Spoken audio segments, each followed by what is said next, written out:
Salut à toutes et salut à toutes, c'est Johan. Aujourd'hui, je vais vous montrer comment configurer Audacity. Rendez-vous d'abord dans le menu Préférences. Ne vous occupez pas des deux premières sections, ce sont les configurations de base, vous n'avez pas à y toucher. Nous allons nous occuper des périphériques d'entrée.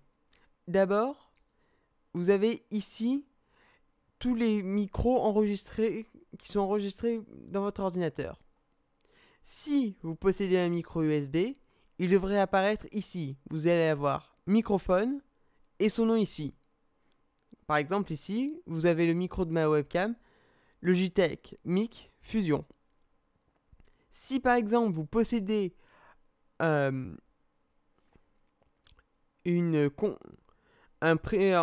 carte son externe, comme moi, ça va être son pilote qui va gérer votre entrée. Donc, moi, c'est configuré comme une entrée de ligne. Donc, vous avez l'entrée de ligne, USB, Yamaha USB, driver. Parce que c'est le driver parce que ce sont les drivers que vous avez ici. Après, lorsque vous enregistrez toujours en mono. Car un micro, c'est toujours du mono. Vous avez des micros stéréo, mais ce sont des micros plus professionnels qui ne sont pas vraiment à la portée de tout le monde. En plus, si vous enregistrez en stéréo, vous avez plus de chances de saturer, d'avoir des clics, et cela prend plus de place sur votre disque dur, vu qu'au lieu d'avoir une seule piste, vous en avez deux. Donc toujours en mono.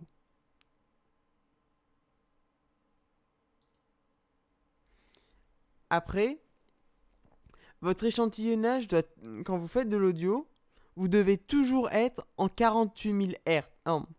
En 44 100 Hz. C'est le format standard pour le CD, c'est-à-dire l'enregistrement audio.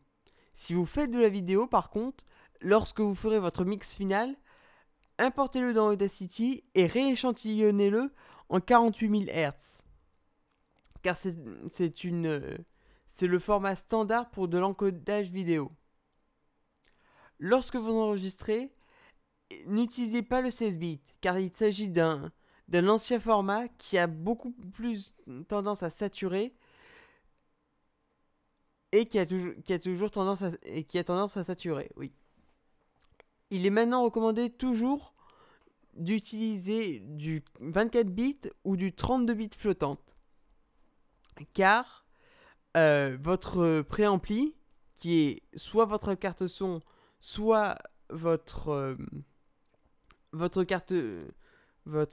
interface audio, c'est-à-dire votre préampli, cela lui donne plus d'amplitude et évite les saturations. Car au lieu d'avoir un découpage en 16 bits, cela va être en 24 bits, ce qui lui permettra d'avoir plus de place. Vous avez également le 32 bits qui est peu utilisé parce que toute la portion en 32 est relativement faible. Vous avez également les convertisseurs, ça c'est au niveau de l'affichage que vous allez avoir ici. Vous n'avez pas besoin d'y toucher. Vous pouvez reprendre cette configuration, cela n'affectera en rien votre mixage. Au niveau de l'interface, vous n'avez pas besoin de toucher. Par contre, si la section ici permet de configurer l'affichage de vos UV mètres, c'est-à-dire que selon le réglage que vous allez mettre ici, les valeurs qui vont être là vont changer. Par exemple, si je mets en moins 96 dB, la résolution ici va changer.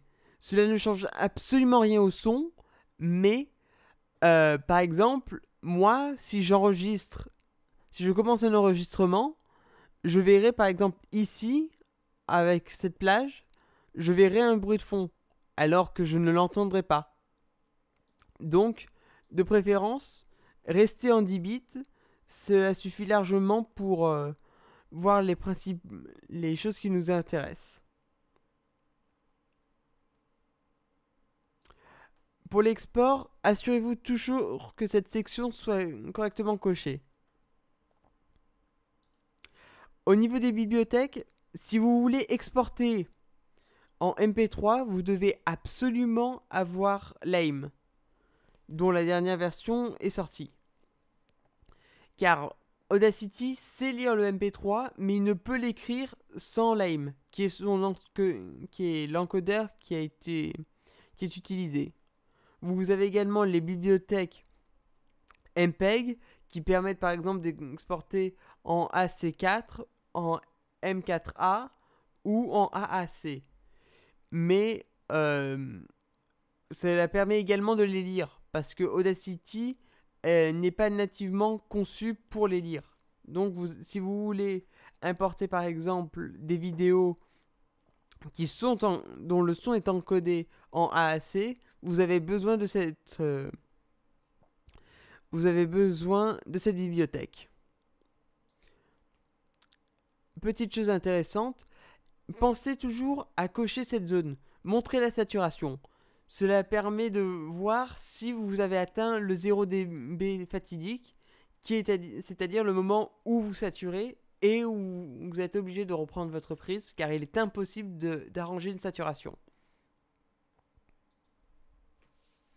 Je vais maintenant vous montrer comment on fait pour réduire plus ou moins efficacement le bruit de fond.